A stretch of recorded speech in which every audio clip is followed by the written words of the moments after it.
നമസ്കാരം. നമ്മൾ ഇന്ന് ഡിസ്കസ് ചെയ്യാൻ പോകുന്നത് അസസ്മെന്റ് 2024-25 വർഷം ആരാണ് ഇൻകം ടാക്സ് റിട്ടേൺ ഫയൽ ചെയ്യേണ്ടതെന്നാണ്. പല ആൾക്കാരും ചോദിക്കുന്ന ഒരു ഡൗട്ടാണ്, സാറേ എനിക്ക് സാലറി പേ ചെയ്തപ്പം അല്ലെ കിട്ടിയപ്പം എംപ്ലോയർ എൻ്റെ ടാക്സ് ഡിഡക്ട് ചെയ്തിട്ടാണല്ലോ പേ ചെയ്തേ, പിന്നെ ഞാൻ എന്തിന് റിട്ടേൺ ഫയൽ ചെയ്യണം? ആദ്യമായിട്ട് നമ്മൾ മനസ്സിലാക്കിയിരിക്കേണ്ട ഒരു കാര്യം എന്താണെന്ന് ചോദിച്ചു കഴിഞ്ഞാൽ, ഇൻകം ടാക്സ് പേ ചെയ്യുന്നതും റിട്ടേൺ ഫയൽ ചെയ്യുന്നതും രണ്ടും രണ്ട് പ്രോസസ്സാണ്. ഇൻകം ടാക്സിലെ 139(1) പരിശോധിച്ച് കഴിഞ്ഞാൽ നമുക്ക് അറിയാൻ പറ്റും, ചില സിറ്റുവേഷനിൽ നമുക്ക് ഇൻകം ഇല്ലെങ്കിൽ പോലും ഇൻകം ടാക്സ് റിട്ടേൺ ഫയൽ ചെയ്യേണ്ടതായിട്ടുണ്ട്. അപ്പൊ ഇന്ന് നമ്മൾ ഡിസ്കസ് ചെയ്യാൻ പോകുന്നത് അസസ്മെന്റ് 2024-25 ആരാണ് ഇൻകം ടാക്സ് റിട്ടേൺ ഫയൽ ചെയ്യേണ്ടത് എന്നാണ്. 139(1) എന്ന് പറയുന്ന ഇൻകം ടാക്സിലെ സെക്ഷനാണ് റിട്ടേൺ ഫയലിംഗുമായിട്ട് ഡിസ്കസ് ചെയ്യുന്ന അല്ലെങ്കിൽ പ്രതിപാദിക്കുന്ന പ്രൊവിഷൻ എന്ന് പറയുന്നത്. അതനുസരിച്ച് every company, every partnership firm income tax return നിർബന്ധമായിട്ട് ഫയൽ ചെയ്യണം, irrespective of business or loss. അതിന്റെ അർത്ഥം, നിങ്ങളൊരു പാർട്ണർഷിപ്പ് ഫേമോ അല്ലെങ്കിൽ ഒരു കമ്പനിയോ ഇൻകോർപ്പറേറ്റ് ചെയ്തിട്ടുണ്ടെങ്കിൽ ബിസിനസ് ചെയ്യുകയോ ചെയ്യാതിരിക്കുകയോ ബിസിനസ് സ്റ്റോപ്പ് ചെയ്യുകയോ ചെയ്തോട്ടെ, ഇൻകം ടാക്സ് റിട്ടേൺ നിർബന്ധമായിട്ട് ഫയൽ ചെയ്യണം. ഞാൻ പറയുന്നതല്ല, 139(1) എന്ന് പറയുന്ന സെക്ഷൻ പറയുന്നതാണ്. അപ്പോൾ ആൾക്കാരുടെ ഡൗട്ട്, സാറേ in case of LLPO limited liability forms എന്ത് ചെയ്യണം? ഇൻകം ടാക്സിൽ ചില സെക്ഷനുകളിൽ LLPസിന് സ്പെസിഫിക് ആയിട്ടുള്ള പ്രൊവിഷൻസ് ഉണ്ട്. അപ്പൊ ഈ സെക്ഷൻ LLPക്ക് ആപ്ലിക്കബിൾ ആണ്, അല്ലെങ്കിൽ ഈ സെക്ഷൻ ഇങ്ങനെ ആപ്ലിക്കബിൾ ആണെന്നൊക്കെ പറയും. അപ്പൊ ഒന്നും പറഞ്ഞിട്ടില്ലെങ്കിൽ ഒരു പാർട്ണർഷിപ്പ് ഫേമിന് എന്തൊക്കെ പ്രൊവിഷൻസ് ആണോ ആപ്ലിക്കബിൾ, ആ സെയിം പ്രൊവിഷൻ LLPസിനും ആപ്ലിക്കബിൾ ആയിരിക്കും. അപ്പം 139(1) അനുസരിച്ച് ഒരു LLPയും ഒരു പാർട്ണർഷിപ്പ് ഫേമും കമ്പനിയും നിർബന്ധമായിട്ടും ഓരോ വർഷം ഇൻകം ടാക്സ് റിട്ടേൺ ഫയൽ ചെയ്യണം. ഇനി അതർ അസസി എന്ന് പറഞ്ഞാൽ മെയിൻ ആയിട്ട് വരുന്നതാണ് individual, HF, association of person, body of individual. അവർ ഇൻകം ടാക്സ് റിട്ടേൺ ഫയൽ ചെയ്യേണ്ട എപ്പോഴാന്ന് ചോദിച്ചു കഴിഞ്ഞാൽ, അവരുടെ ഇൻകം ബേസിക് ലിമിറ്റ് അല്ലെ ടാക്സബിൾ ലിമിറ്റ് എക്സീഡ് ചെയ്യുമ്പോൾ ഇൻകം ടാക്സ് റിട്ടേൺ ഫയൽ ചെയ്യണം. പക്ഷെ അങ്ങനെ നമുക്ക് കൺസിഡർ ചെയ്യാൻ പറ്റില്ല before giving the following effect. അതായത് നിങ്ങളുടെ ടോട്ടൽ ഇൻകം എടുക്കുക, അതിന്റെ കൂടെ ഈ താഴെ പറയുന്ന ഇൻകം ആഡ് ചെയ്യുക, അല്ലെങ്കിൽ താഴെ പറയുന്ന എമൗണ്ട് ആഡ് ചെയ്യുക. ഏതൊക്കെയാണ്? ക്യാപിറ്റൽ ഗെയിൻ ഉള്ളവരെ സംബന്ധിച്ച് സെക്ഷൻ 54 സീരീസ് അനുസരിച്ച് എക്സംഷൻസ് ഉണ്ട്.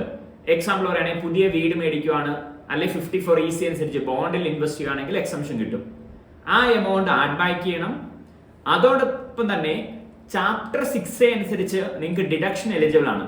LIC പ്രീമിയം പേ ചെയ്യുന്നത്, മെഡിക്ലെയിം പ്രീമിയം പേ ചെയ്യുന്നത്, അല്ലെ tuition fees, housing loan principal repayment ഒക്കെ ഉണ്ടെങ്കിൽ 80Cയിൽ അത് ഡിഡക്ഷൻ എലിജിബിൾ ആണ്. അപ്പൊ അത് ആഡ് ചെയ്തതിന് ശേഷം ഉള്ള ഇൻകം ബേസിക് ലിമിറ്റ് എക്സീഡ് ചെയ്യുകയാണെങ്കിൽ റിട്ടേൺ ഫയൽ ചെയ്യണം. കുറച്ചും കൂടെ ഡീറ്റെയിൽ ആയിട്ട് പറയുകയാണെങ്കിൽ, എങ്ങനെയാണ് ഒരാളുടെ ഇൻകം ടാക്സ് കമ്പ്യൂട്ട് ചെയ്യുന്നതെന്ന് ചോദിച്ചു കഴിഞ്ഞാൽ, ഒരാളുടെ ഇൻകം ടാക്സിൽ 5 ഹെഡ് ആയിട്ടാണ് ക്ലാസിഫൈ ചെയ്തിരിക്കുന്നത്. Salary, house property, business of profession, capital gain, last ഹെഡാണ് ഇൻകം ഫ്രം അതർ സോഴ്സ്. ഈ 5 ഹെഡിലെ ഇൻകം നമ്മൾ ആഡ് ചെയ്യുമ്പോൾ നമുക്ക് കിട്ടുന്നതാണ് എന്തെന്ന് പറയുന്നത് ഗ്രോസ് ടോട്ടൽ ഇൻകം എന്ന് പറയുന്നത്. ആ ഗ്രോസ് ടോട്ടൽ ഇൻകത്തിൽ നമുക്ക് എന്ത് ചെയ്യാം? ചാപ്റ്റർ 6A അനുസരിച്ച് ഞാൻ മുമ്പേ പറഞ്ഞ പോലെയുള്ള ഡിഡക്ഷൻസ് നമുക്ക് കുറയ്ക്കാം. അതിനുശേഷമുള്ള ഇൻകം, അതിനെയാണ് ടോട്ടൽ ഇൻകം എന്ന് പറയുന്നത്. ആ ടോട്ടൽ ഇൻകത്തിനാണ് നമ്മൾ ഇൻകം ടാക്സ് പേ ചെയ്യുന്നത്. പക്ഷേ റിട്ടേൺ ഫയൽ ചെയ്യുന്നതിന് വേണ്ടി നിങ്ങളുടെ ടോട്ടൽ ഇൻകം എങ്ങനെയാണ് എടുക്കേണ്ടതെന്നാണ് പറയുന്നത്. ഈ കിട്ടിയ ടോട്ടൽ ഇൻകത്തിന്റെ കൂടെ 54 സീരീസിലുള്ള എക്സംഷനുകൾ നിങ്ങൾ എന്തെങ്കിലും ക്ലെയിം ചെയ്തിട്ടുണ്ട് ക്യാപിറ്റൽ ഗെയിൻ ഉള്ള സമയത്താണെങ്കിൽ അത് ആഡ് ചെയ്യുക. അതോടൊപ്പം തന്നെ ചാപ്റ്റർ 6A ഡിഡക്ഷനും കൂടെ ആഡ് ചെയ്യുക. അന്നേരമുള്ള ഇൻകം ബേസിക് ലിമിറ്റ് എക്സീഡ് ചെയ്യുകയാണെങ്കിൽ റിട്ടേൺ ഫയൽ ചെയ്യണം. ഇതാണ് പ്രൊവിഷൻ. അപ്പൊ എന്താണ് ബേസിക് ലിമിറ്റ് എന്നും കൂടി അറിഞ്ഞിരിക്കണം, എങ്കിലേ നമുക്ക് ഒരു ഫൈനൽ കൺക്ലൂഷനിൽ എത്താൻ പറ്റത്തുള്ളൂ. ഒരു ഇൻഡിവിജ്വൽ ആണെങ്കിൽ നമുക്കറിയാം 2 സ്കീമുണ്ട്. ഒന്ന് ഓൾഡ് സ്കീം എന്ന് പറയും, വേറെ ഒന്ന് ന്യൂ സ്കീം എന്ന് പറയും. ഓൾഡ് സ്കീം അനുസരിച്ചാണെങ്കിൽ ഒരു ഇൻഡിവിജ്വല് അവരുടെ ബേസിക്സ് ലിമിറ്റ് എന്ന് പറഞ്ഞു കഴിഞ്ഞാൽ ഏജ് 60 വയസ്സിൽ താഴെയാണെങ്കിൽ 2.5 lakhs ആയിരിക്കും. 60 വയസ്സ് തൊട്ട് 80 വയസ്സ് വരെയുള്ള റെസിഡന്റ് ഇൻഡിവിജ്വൽ ആയിരിക്കണം. അങ്ങനെയാണെങ്കിൽ അവരുടെ ബേസിക് ലിമിറ്റ് എന്ന് പറഞ്ഞു കഴിഞ്ഞാൽ 3 lakh rupees ആയിരിക്കും. 80 വയസ്സും അതിൽ കൂടുതലോ ഉള്ള റെസിഡന്റ് ഇൻഡിവിജ്വൽ ആണെങ്കിൽ 5 lakhs ആയിരിക്കും ബേസിക് ലിമിറ്റ് എന്ന് പറയുന്നത്. അപ്പൊ നിങ്ങളൊരു നോൺ റെസിഡന്റ് ആണെങ്കിൽ നിങ്ങളുടെ ബേസിക് ലിമിറ്റ് എത്ര വയസ്സായിക്കോട്ടെ, ഓൾഡ് സ്കീം അനുസരിച്ച് 2.5 lakhs ആയിരിക്കും. ന്യൂ സ്കീം നമുക്കറിയാം, ഇൻകം ടാക്സിൽ ഇപ്പൊ ന്യൂ സ്കീം ഉണ്ട്. ന്യൂ സ്കീം ആയിരിക്കും നിങ്ങളുടെ ഡീഫോൾട്ടിംഗ് സ്കീം എന്ന് പറയുന്നത്. അതനുസരിച്ച് കാറ്റഗറി ഒന്നുമില്ല, എല്ലാ ഇൻഡിവിജ്വൽസിന്റെയും ബേസിക് ലിമിറ്റ് എന്ന് പറയുന്നത് 3 lakh rupees ആയിരിക്കും ന്യൂ സ്കീം അനുസരിച്ച്. അപ്പൊ നമുക്ക് 1-2 എക്സാമ്പിൾസ് പരിശോധിച്ച് നോക്കാം. അതിലൂടെ ആരാണ് റിട്ടേൺ ഫയൽ ചെയ്യേണ്ടത് നമുക്ക് ഡിസൈഡ് ചെയ്യാം. ഒരു എക്സാമ്പിൾ നോക്കുവാണെങ്കിൽ ഒരാളുടെ gross total income 7 lakhs, deductions ഒന്നുമില്ല. അപ്പൊ ടോട്ടൽ ഇൻകം 7 lakhs ആയിരിക്കും. വെദർ റിട്ടേൺ ഫയൽ ചെയ്യണോ? റിട്ടേൺ ഫയൽ ചെയ്യണം. കാരണം ന്യൂ സ്കീം അനുസരിച്ച് 3 lakh rupees ആണ് ബേസിക് ലിമിറ്റ്. അയാളുടെ ഇൻകം 3 lakhs എക്സീഡ് ചെയ്ത് റിട്ടേൺ ഫയൽ ചെയ്യണം. അയാൾക്ക് ടാക്സ് ലയബിലിറ്റി വരുമോ? ടാക്സ് ലയബിലിറ്റി വരത്തില്ല. കാരണം ന്യൂ സ്കീം അനുസരിച്ച് 7 lakh rupees വരെയുള്ളവർക്ക് അവരുടെ ടാക്സിൽ 25,000 രൂപ റിബേറ്റ് ക്ലെയിം ചെയ്യാം. അപ്പം 7 lakhs വരെയുള്ളവർക്ക് നോർമൽ ഇൻകം ആണെങ്കിൽ 25,000 രൂപ ആയിരിക്കും ടാക്സ്. ആ എൻറ്റയർ എമൗണ്ട് 87A അനുസരിച്ച് എന്തിന് എലിജിബിൾ ആണ്? റിബേറ്റിന് എലിജിബിൾ ആണ്. അപ്പൊ ടാക്സ് ലയബിലിറ്റി ഇല്ല, പക്ഷെ റിട്ടേൺ ഫയൽ ചെയ്യണം. എന്തുകൊണ്ടാണ്? അവരുടെ ഇൻകം ബേസിക് ലിമിറ്റ് ആയിട്ടുള്ള 3 lakhs എക്സീഡ് ചെയ്തുകൊണ്ട്. വേറൊരു എക്സാമ്പിൾ നോക്കാം. ഒരാളുടെ ഇൻകം 5 ലക്ഷം രൂപ, പക്ഷെ അവരുടെ ഏജ് എന്ന് പറഞ്ഞാൽ എത്രയാണ്? 85 year ആണ്. റിട്ടേൺ ഫയൽ ചെയ്യണോ? റിട്ടേൺ ഫയൽ ചെയ്യേണ്ട. അയാൾ ഓൾഡ് സ്കീമിൽ പോവുകയാണെങ്കിൽ 5 lakh rupees വരെ ബേസിക് ലിമിറ്റ് എലിജിബിൾ ആണ്. ഒരാൾ ഇൻഡിവിജ്വൽ റെസിഡന്റ് ആണ്, ഏജ് 80 അതിൽ കൂടുതലാണെങ്കിൽ. അപ്പൊ അതനുസരിച്ച് റിട്ടേൺ ഫയലിംഗ് മാൻഡേറ്ററി അല്ല, ടാക്സ് ലയബിലിറ്റിയും വരത്തില്ല. അടുത്തത് ഒരാളുടെ ഇൻകം 5 ലക്ഷം രൂപ, ഒരു നോർമൽ റെസിഡന്റ് ആണ്, അതായത് 60 വയസ്സ് താഴെയുള്ള ഒരാളാണെങ്കിൽ നോക്കാം. അയാൾക്ക് 3 lakh rupees ചാപ്റ്റർ 6 അനുസരിച്ച് ഡിഡക്ഷൻസ് ഉണ്ട്. LIC പല ഡിഡക്ഷൻസ് ഉണ്ടെന്ന് നോട്ടിക്കും. ടോട്ടൽ ഇൻകം എന്ന് പറയുന്നത് 2 lakh rupees ആയിരിക്കും. നമ്പർ 1, റിട്ടേൺ ഫയൽ ചെയ്യണോ? റിട്ടേൺ ഫയൽ ചെയ്യാൻ വേണ്ടിയുള്ള ടോട്ടൽ ഇൻകം എന്ന് പറഞ്ഞാൽ എന്താണ്? ടോട്ടൽ ഇൻകത്തിന്റെ കൂടെ ചാപ്റ്റർ 6 ഡിഡക്ഷൻ ആഡ് ചെയ്യാം. ഇപ്പൊ 2 lakhsന്റെ കൂടെ 3 lakhs കൂടി ആഡ് ചെയ്യുമ്പോൾ എത്ര വരും? 5 lakh rupees ആയിരിക്കും total income four return filing എന്ന് പറയുന്നത്. റൈറ്റ്. അപ്പം ഓൾഡ് സ്കീം ആണെങ്കിൽ ബേസിക് ലിമിറ്റ് എന്ന് പറഞ്ഞാൽ 2.5 ലക്ഷം രൂപയാണ്. 2.5 ലക്ഷം രൂപ എക്സീഡ് ചെയ്തുകൊണ്ട് റിട്ടേൺ ഓഫ് ഇൻകം നിർബന്ധമായിട്ട് ഫയൽ ചെയ്യണം. ടാക്സ് ലയബിലിറ്റി വരുമോ? വരില്ല. കാരണം എന്താണെന്ന് ചോദിച്ചു കഴിഞ്ഞാൽ ഓൾഡ് സ്കീമിൽ പോകുന്നവർക്ക് 87A അനുസരിച്ച് റിബേറ്റിന് എലിജിബിൾ ആണ്. 5 ലക്ഷം രൂപയായി താഴെയാണെങ്കിൽ 12,500 രൂപ റിബേറ്റ് ക്ലെയിം ചെയ്യാം. അപ്പൊ നോർമൽ ഇൻകം ഉള്ള ഒരാളാണെങ്കിൽ ഓൾഡ് സ്കീമിൽ റിട്ടേൺ ഫയൽ ചെയ്യുമ്പോൾ റിബേറ്റിന് എലിജിബിൾ ആണ്. അതോടൊപ്പം തന്നെ ഇവിടെ മനസ്സിലാക്കേണ്ടതെന്ന് ഇവിടെ റിബേറ്റിന്റെ ആവശ്യമില്ല. അയാളുടെ ഇൻകം 2 ലക്ഷം രൂപയേ ഉള്ളൂ. അപ്പൊ 2.5 ലക്ഷം രൂപയാണ് ബേസിക് ലിമിറ്റ് എന്ന് പറയുന്നത്. ബട്ട് ടാക്സ് ലയബിലിറ്റി വരത്തില്ല, ബട്ട് റിട്ടേൺ ഫയലിംഗ് മാൻഡേറ്ററി ആണ് ഈ ഒരു എക്സാമ്പിളിൽ. കുറച്ചും കൂടെ അഡ്വാൻസ്ഡ് ആയിട്ട് 1-2 ക്വസ്റ്റ്യൻസ് നമുക്ക് പരിശോധിച്ച് നോക്കാം. എ എന്ന് പറയുന്നത് നിങ്ങളുടെ ഫ്രണ്ടിന് ലക്കിലി ഒരു ലോട്ടറി അടിച്ചു, 1 ലക്ഷം രൂപ ലോട്ടറി കിട്ടി. നിങ്ങൾക്കറിയാം ലോട്ടറി കിട്ടുമ്പം ആരാണോ ആ പ്രൈസ് ഡിസ്ട്രിബ്യൂട്ട് ചെയ്യുന്നത് അവർ എൻ്റെയർ ടാക്സ് കട്ട് ചെയ്തിട്ട്, അതായത് TDS ഡിഡക്ട് ചെയ്തിട്ടാണ് പേ ചെയ്യുള്ളൂ. അതായത് 30% പ്ലസ് എഡ്യൂക്കേഷൻ സിസ്റ്റം കൂടെ ഡിഡക്ട് ചെയ്യും. റഫ്ലി 30% ഡിഡക്ട് ചെയ്യുന്ന കൂട്ടിക്കൂ. അയാൾക്ക് 70,000 രൂപ കിട്ടി. റിട്ടേൺ ടാക്സ് ലയബിലിറ്റി ഉണ്ടോ? റിട്ടേൺ ഫയൽ ചെയ്യണോ? നമുക്കറിയാം ഒരാൾക്ക് ഒരു ലോട്ടറി ഇൻകം ഉണ്ടെങ്കിൽ അത് നോർമൽ പ്രൊവിഷൻ അനുസരിച്ചല്ല അതിന്റെ ടാക്സ് ലയബിലിറ്റി വരുന്നത്, അത് സ്പെഷ്യൽ പ്രൊവിഷൻ അനുസരിച്ചാണ്. ഇൻകം ടാക്സിലെ 115(b) എന്ന് പറയുന്ന ഒരു സെക്ഷൻ ഉണ്ട്. ആ സെക്ഷനിൽ പറയാണ് ഒരാളുടെ ഇൻകത്തിന്റെ അകത്ത് ലോട്ടറി ഇൻകം ഉണ്ടെങ്കിൽ എങ്ങനെയാണ് ഇൻകം കമ്പ്യൂട്ടേഷൻ ചെയ്യേണ്ടത്? 30% ഫ്ലാറ്റ് ടാക്സ് വരും. ഒരു എക്സ്പെൻസും ക്ലെയിം ചെയ്യാൻ പറ്റത്തില്ല. ബേസിക് ലിമിറ്റിനും എലിജിബിൾ അല്ല. അപ്പൊ നിങ്ങൾ ഓർത്തിരിക്കേണ്ടതാണ്, ഒരാൾക്ക് ലോട്ടറി ഇൻകം ഉണ്ടെങ്കിൽ ബേസിക് ലിമിറ്റിന് എലിജിബിൾ അല്ല. അപ്പൊ ആരാണ് റിട്ടേൺ ഫയൽ ചെയ്യേണ്ടത് നമ്മൾ പഠിച്ചായിരുന്നു. ഒരാളുടെ ഇൻകം ടാക്സബിൾ ലിമിറ്റ് എക്സീഡ് ചെയ്യുകയാണെങ്കിൽ റിട്ടേൺ ഫയൽ ചെയ്യണം. അപ്പൊ ഒരാൾക്ക് ഒരു ലോട്ടറി ഇൻകം അടിച്ചിട്ടുണ്ട്, അത് 10,000 രൂപ ആയിക്കോട്ടെ 1 ലക്ഷം രൂപ ആയിക്കോട്ടെ 30% ടാക്സ് ലയബിലിറ്റി വരും. അപ്പൊ ഈ കേസിൽ 1 ലക്ഷത്തിന് 30% എന്ന് പറഞ്ഞാൽ 30,000 രൂപ ടാക്സ് വരും, ടാക്സ് ലയബിലിറ്റി വരും. അത് TDS ആയിട്ട് കട്ട് ചെയ്തിട്ടാണ് ഫൈൻ. ബട്ട് റിട്ടേൺ നിർബന്ധമായിട്ട് ഫയൽ ചെയ്യണം, കാരണം അയാളുടെ ഇൻകം ടാക്സബിൾ ലിമിറ്റ് എക്സീഡ് ചെയ്യും.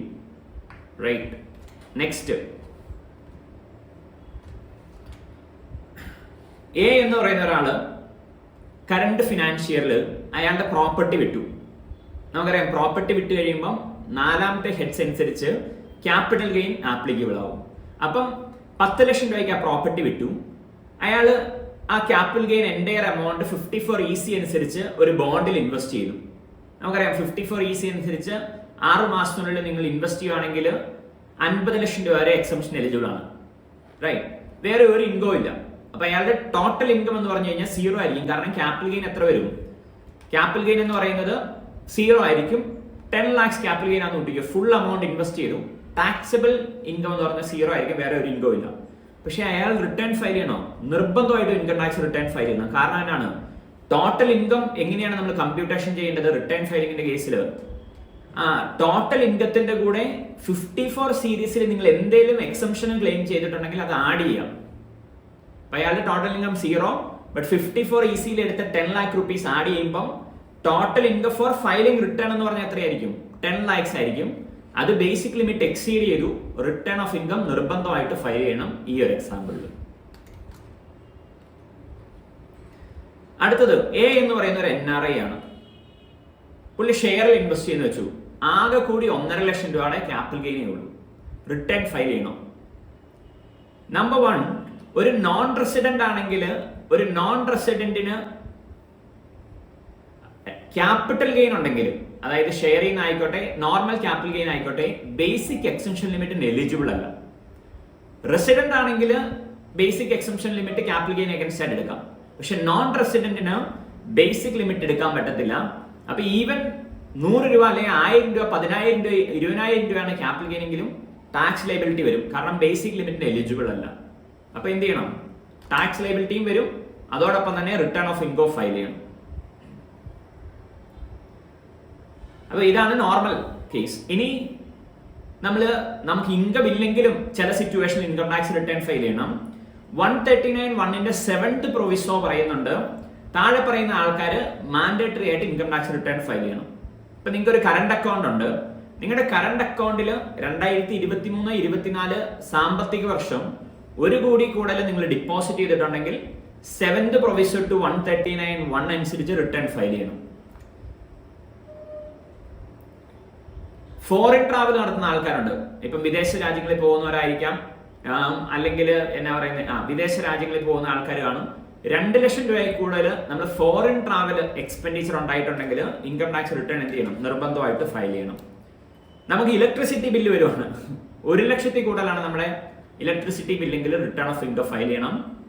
ബിസിനസ് ഉള്ള ആൾക്കാർ നിങ്ങളുടെ ടേൺ ഓവർ 60 lakhsോ അതിൽ കൂടുതലോ വരുവാണെങ്കിൽ റിട്ടേൺ ഫയൽ ചെയ്യണം. ചിലപ്പോൾ അത് ലോസ് ആയിരിക്കും, ടാക്സ് ലയബിലിറ്റി വരത്തില്ല, ബട്ട് റിട്ടേൺ ഫയൽ ചെയ്യണം because of this provision. Professional income ഉള്ള ഒരാൾ നിങ്ങളുടെ പ്രൊഫഷണൽ ഇൻകം 10 lakh rupees കൂടുതൽ വരുവാണെങ്കിൽ റിട്ടേൺ ഫയൽ ചെയ്യണം. ഒരാൾക്ക് TDS അല്ലെ TCS ഉണ്ടാവുകയാണ്, 25,000 രൂപയിൽ കൂടുതലാണ് നിങ്ങൾക്ക് TDS അല്ലെങ്കിൽ TCS എങ്കിൽ ഇൻകം ടാക്സ് റിട്ടേൺ ഫയൽ ചെയ്യണം. ഞാനൊരു എക്സാമ്പിൾ പറയുകയാണെങ്കിൽ, നിങ്ങൾക്ക് നമ്മളൊരു വണ്ടി വാങ്ങിക്കുമ്പോൾ നമ്മുടെ എക്സ്പെൻസ് ആണത്, പക്ഷേ TCS പ്രൊവിഷൻ 206 അനുസരിച്ച് 1% അവർ TCS കളക്ട് ചെയ്യും. ആരാണോ വണ്ടി വിൽക്കുന്ന കമ്പനിക്കാരല്ലേ ഡീലേഴ്സ് കളക്ട് ചെയ്യും. വണ്ടിയുടെ വാല്യൂ 10 lakh rupees കൂടുതലാണ്. നിങ്ങളൊരു 30 ലക്ഷം രൂപയ്ക്ക് ഒരു വെഹിക്കിൾ വാങ്ങിച്ചു, നിങ്ങൾക്ക് ഒരു ഇൻകം ഇല്ല. എങ്ങനെയാണ് ആ പൈസ കിട്ടിയെന്ന് ചോദിച്ചു കഴിഞ്ഞാൽ, മക്കൾ ഫോറിൽ വർക്ക് ചെയ്യുന്നവർ ചിലപ്പോൾ കൊടുത്ത പൈസ ആയിരിക്കാം, അല്ലെങ്കിൽ നിങ്ങൾ പണ്ട് ഏൺ ചെയ്ത പൈസ എന്നായിരിക്കാം. പക്ഷേ ഈ 1% TCS കളക്ട് ചെയ്യും. അപ്പൊ 30 lakhsന്റെ വെഹിക്കിളാണ് മേടിക്കുന്നതെങ്കിൽ 30,000 rupees വരും. എന്ത് ചെയ്യണം? നിങ്ങൾ റിട്ടേൺ ഫയൽ ചെയ്യണം. അതോടൊപ്പം ഒരു അഡ്വാൻറ്റേജും കൂടിയുണ്ട്. ആ കമ്പനി അല്ലെങ്കിൽ ആ ഡീലർ നിങ്ങളുടെ കയ്യിൽ നിന്ന് കളക്ട് ചെയ്ത ഈ TCS എന്ന് പറയുന്ന എമൗണ്ട് നിങ്ങൾക്ക് റിട്ടേൺ ഫയൽ ചെയ്യുകയാണെങ്കിൽ റീഫണ്ടിന് എലിജിബിൾ ആണ്.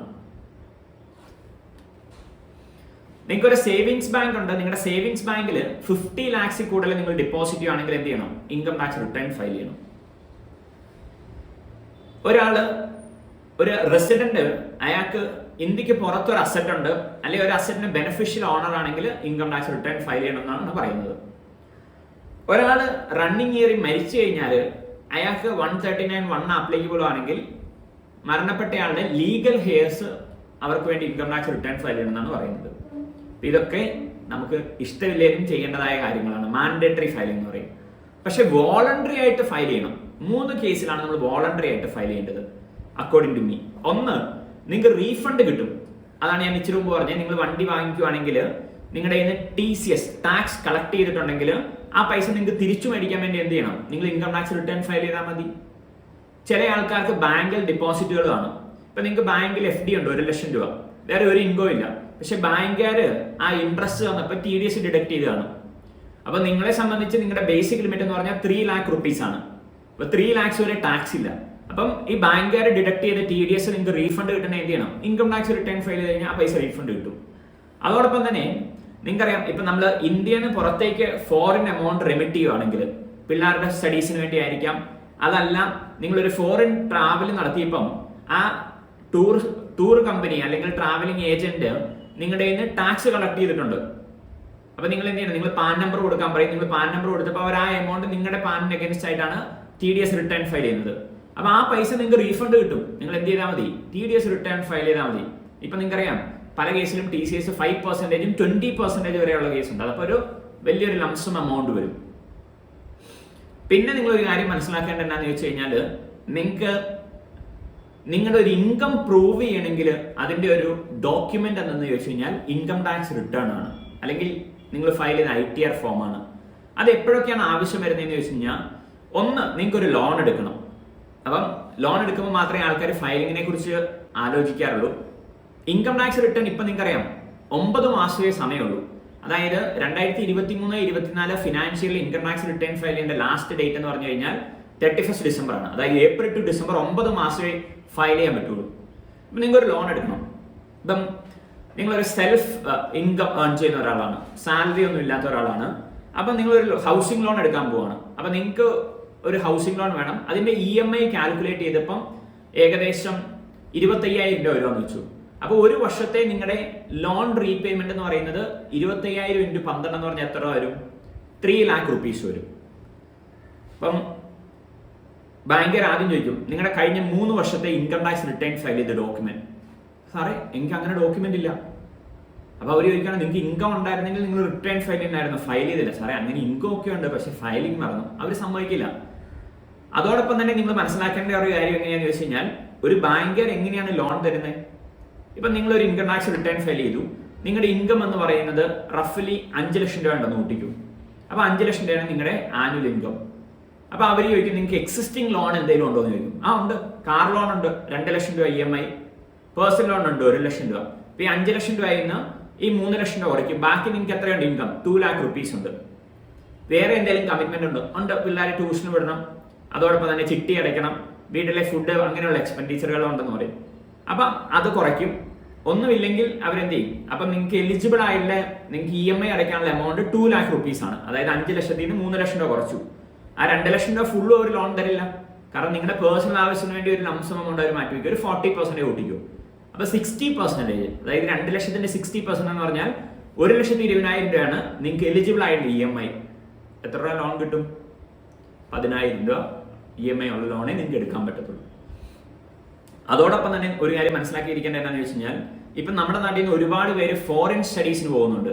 അപ്പൊ അവിടെ ചെന്ന് കഴിയുമ്പോൾ അവരുടെ ട്യൂഷൻ ഫീസ് അടയ്ക്കാനുള്ള കപ്പാസിറ്റി ഉണ്ടോ എന്ന് വെരിഫൈ ചെയ്യുന്നത് നിങ്ങൾ പേ ചെയ്തേക്കുന്ന ഇൻകം ടാക്സ് അല്ലെങ്കിൽ നിങ്ങൾ ഫയൽ ചെയ്തേക്കുന്ന ITR ഫോം അനുസരിച്ചാണ്. അപ്പം ഇത് അല്ല, ഈ പറഞ്ഞ 3 കാര്യങ്ങൾ എന്ന് പറഞ്ഞു കഴിഞ്ഞാൽ നമ്മൾ ITR വോളണ്ടറി ആയിട്ട് ഫയൽ ചെയ്യുന്നതിനുള്ള ബെനിഫിറ്റ്സ് ആണ്.